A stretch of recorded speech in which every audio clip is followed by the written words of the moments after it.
the ultimate Bali travel guide for 2025. Welcome to Discover Atlas.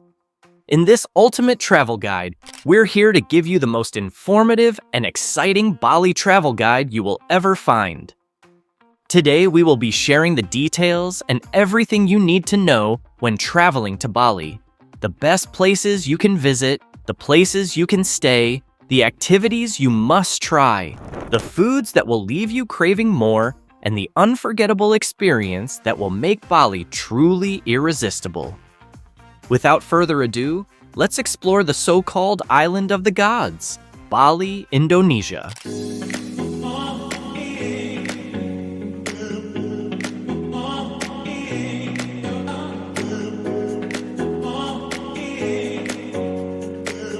If this is your first trip, here are some few things and travel requirements if you are planning to go to Bali, Indonesia.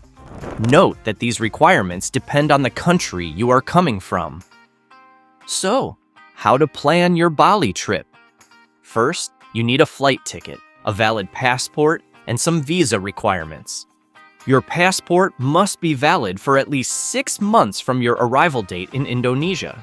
This rule applies to all travelers, regardless of nationality. Visa rules for Bali depend on which country you are traveling from. Citizens from select countries, including Malaysia, Singapore, Thailand, the Philippines, and Vietnam, can enter Indonesia without a visa and stay for up to 30 days. However, this cannot be extended. If you plan to stay longer, you can opt for a visa on arrival, VOA, which allows a 30-day stay and can be extended once for an additional 30 days, totaling 60 days. The VOA costs 500,000 Indonesian rupiah or $35 and can be obtained upon arrival or applied for online before arrival via Indonesia's official e-visa website. For extended stays, the B211A visa is valid for 60 days and can be extended twice, each time for 60 days, allowing a maximum stay of 180 days. This visa requires application prior to arrival. Airlines and Indonesian immigration authorities may require proof of a return or onward ticket. Ensure you have documentation of your departure from Indonesia within the validity period of your visa. Complete the Electronic Customs Declaration (ECD-ELY) form online up to 72 hours before your arrival. After submission, you'll receive a QR code to present to customs officials upon entry. All foreign tourists must pay 150,000 Indonesian rupiah or $9.50 before entering Bali. You can pay online before your trip or at the airport upon arrival. In addition, this is not required, but we recommend a secure travel insurance to cover medical emergencies, trip cancellations, and accidents. A small tip: you should download Google Maps for navigation and a translation app for language help. English is widely spoken, but not always perfect. Locals appreciate visitors learning basic Indonesian words. Learn basic phrases like terima kasih, thank you, to show respect. We also suggest visiting their page for must-have Bali tips and other details you might need. We'll provide the link below, so be sure to check it out. Now that you've got the essentials sorted, let's talk about when to plan your trip to get the most out of your Bali adventure. The best time to visit Bali is from April to November, known for its dry season where the weather is sunny and humidity is lower. It's ideal for outdoor activities and beaches. At this time, you can expect more tourists because of the perfect vacation it offers. And if you want a less crowded and lush landscape, you can visit from November to March, known as the wet season. The activities outdoors may be limited, but you can still enjoy some of the accommodations inside. Now, let's put it this way. You've booked your flight and finally arrived in Bali. So what do you do next? Bali is generally a safe place to visit, but keep an eye out for petty crimes like phone or purse snatching. Stay aware of your surroundings and keep your valuables secure. To stay connected, we highly suggest pre-booking a pocket Wi-Fi or consider getting a local SIM card or eSIM. Some services even offer free eSIMs if you use certain discount cards, so it's worth checking out. Some common mistakes tourists make when traveling to Bali include underestimating its size. Bali is significantly larger than Santorini, Phuket, or Singapore, so it's important to plan your activities carefully. Traveling between locations like Canggu and Ubud can take hours. In getting around, Bali doesn't have a public transportation system. Walking in Bali can be okay in popular spots like Seminyak, Sanur, Kuta, and Ubud. But keep in mind, it's not always easy to get around on foot. Distances can be long, and sidewalks or proper crossings might be limited. Plus, the roads can get pretty chaotic at times. So, here are 3 of the best ways tourists can get around and explore Bali. Option 1. Rent a scooter or motorbike. Renting a scooter is a fun and affordable way to explore Bali. You'll have the freedom to stop by restaurants, beaches, shops, and other cool spots whenever you want. It only costs $4 to $5 per day, with fuel around $1 per liter. Just learn how to ride a scooter before your trip. If you plan to drive, secure an International Driving Permit, IDP, in addition to your valid driver's license. This is necessary for renting vehicles and legally driving in Indonesia. Second option, grab a taxi. One of the biggest challenges with taxis in Bali is knowing the real cost of your ride. Many taxis, especially those that don't use meters, tend to overcharge tourists, sometimes doubling or even tripling the price. This is even more common in busy tourist areas or late at night when there are fewer options and travelers might not be thinking clearly after a few drinks. To avoid these problems, try to use ride-hailing apps like Grab or Gojek. But if you prefer to ride a metered taxi, you can choose Bluebird taxis. Bluebird is known for its reliability and transparent pricing.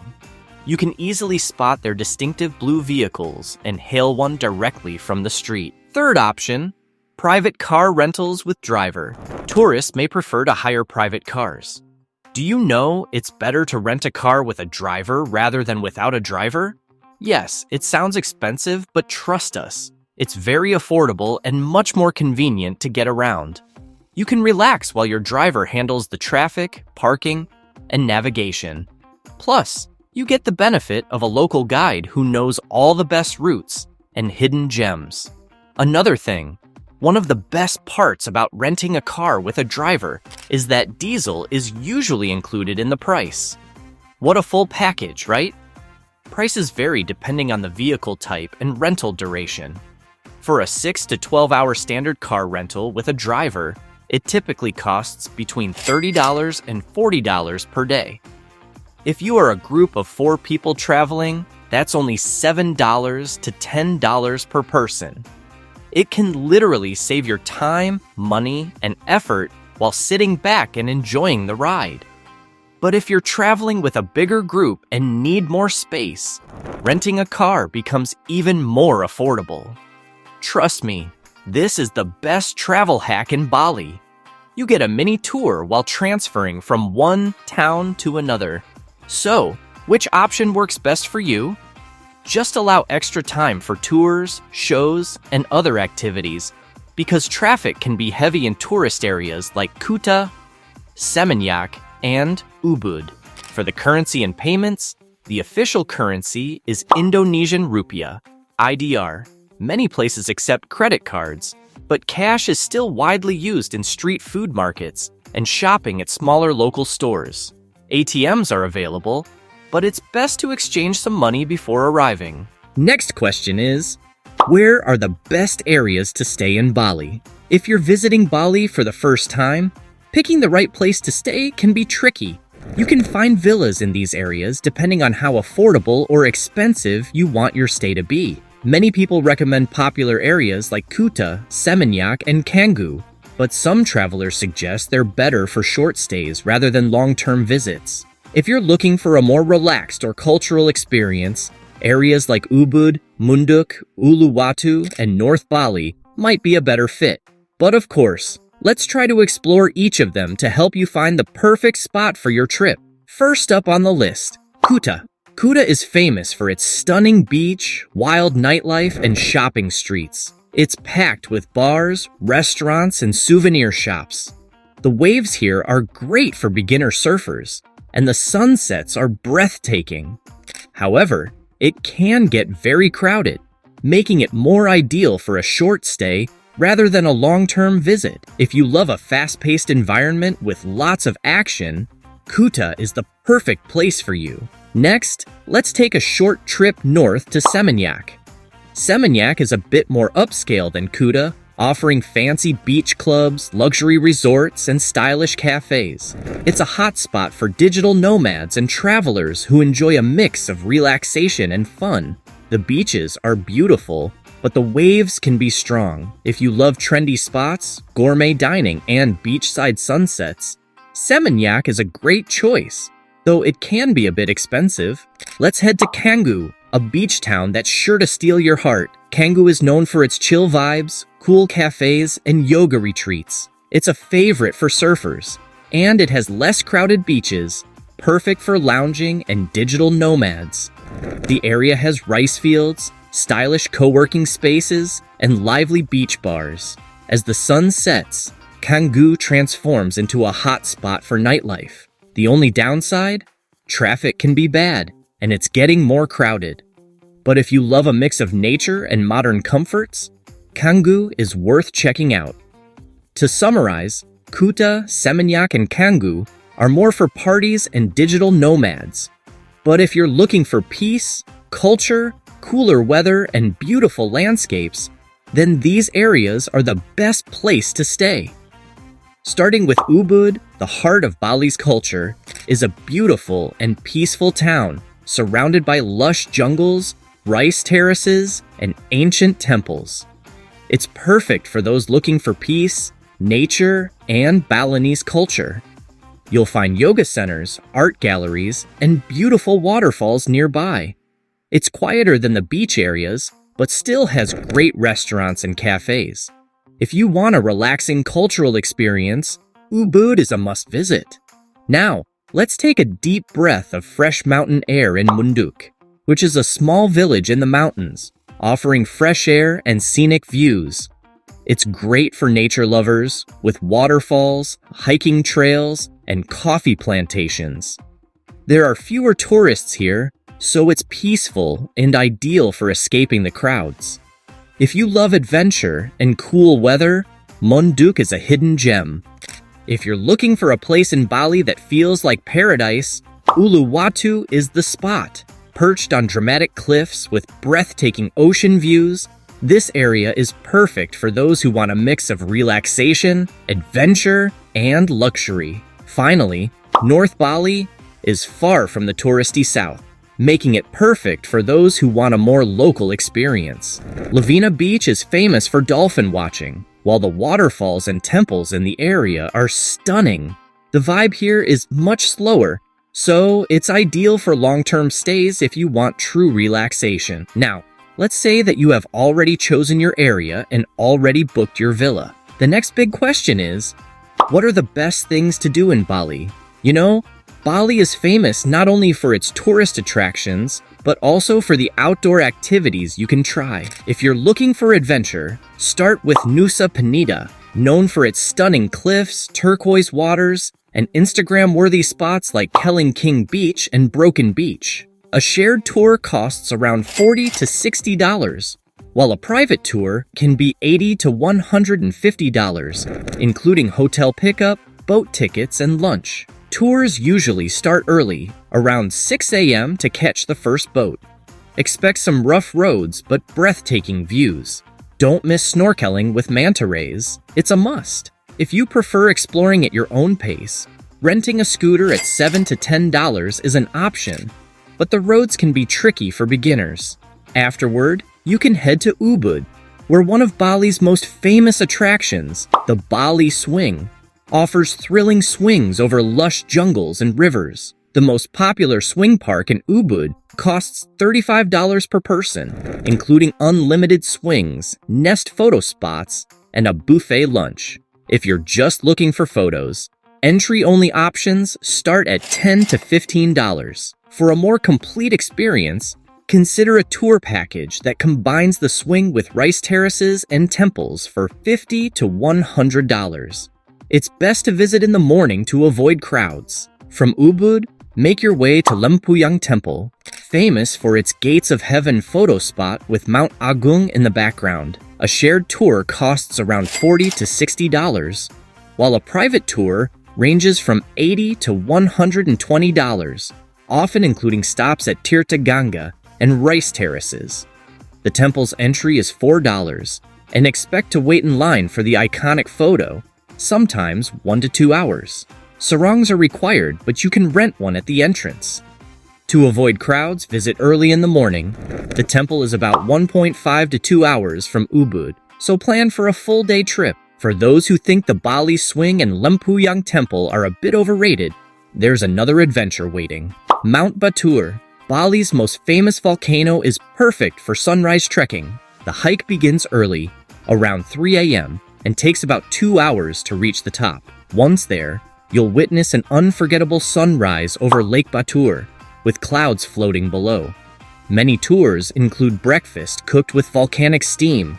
It's not too hard, but good shoes help. Afterward, relax in nearby hot springs to soothe your muscles. If you love adventure and stunning views, this trek is a must.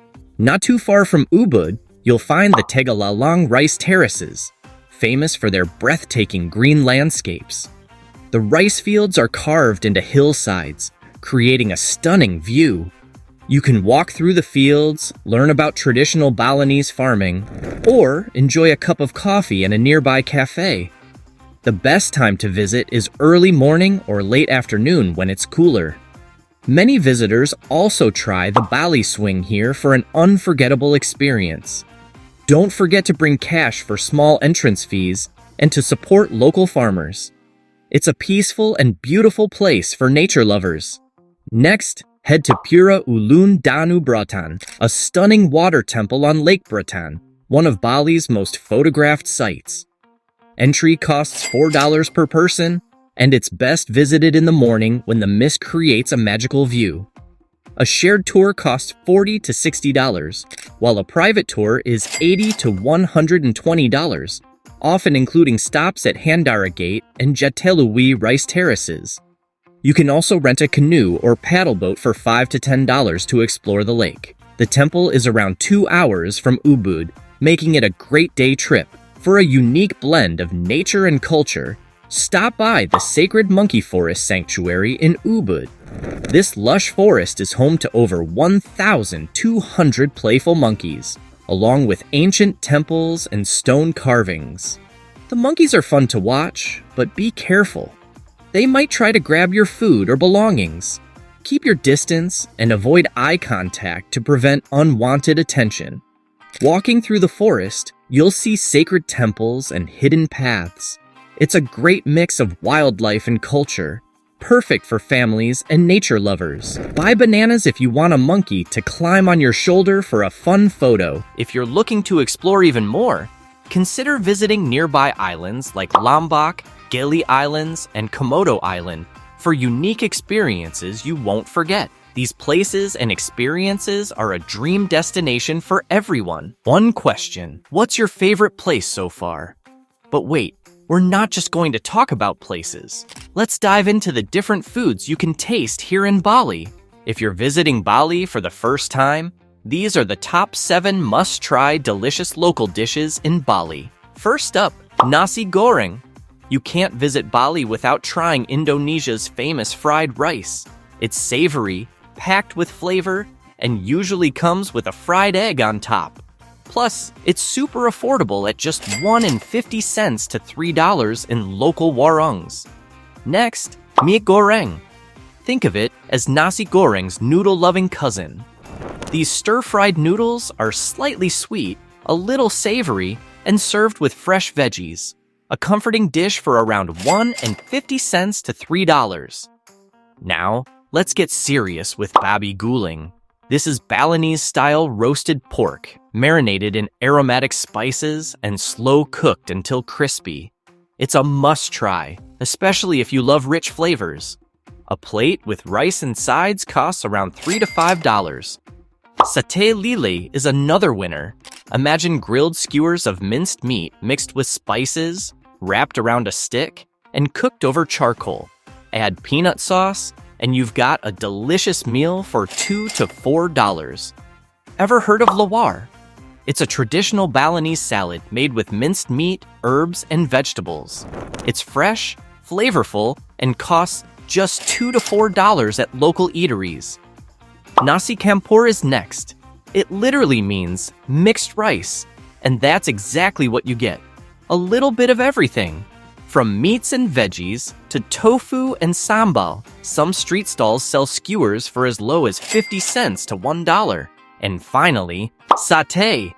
Grilled meat skewers that are smoky, juicy, and full of flavor. Dip them in peanut sauce, and you'll understand why they're so popular in Indonesia. So which one are you trying first? Or are you just going to order them all? Before we end, here's another health tip you must know. In Bali, you should avoid drinking tap water to prevent Bali belly. Tap water in Bali is unsafe, and even locals avoid it. If you need to drink, buy bottled water or use filtered water from your accommodation. And there you have it! The ultimate Bali guide for 2025. We hope that you learned a lot with the guide we created, and we hope that this will be useful when you head to Bali, Indonesia. So, which place or country would you like us to feature in our next ultimate guide? Let us know in the comments below. If you enjoyed this guide, don't forget to hit the like button, subscribe to Discover Atlas, and turn on the notification bell so you won't miss if we upload new travel videos. Thank you for joining us, and see you soon for more adventures. See ya!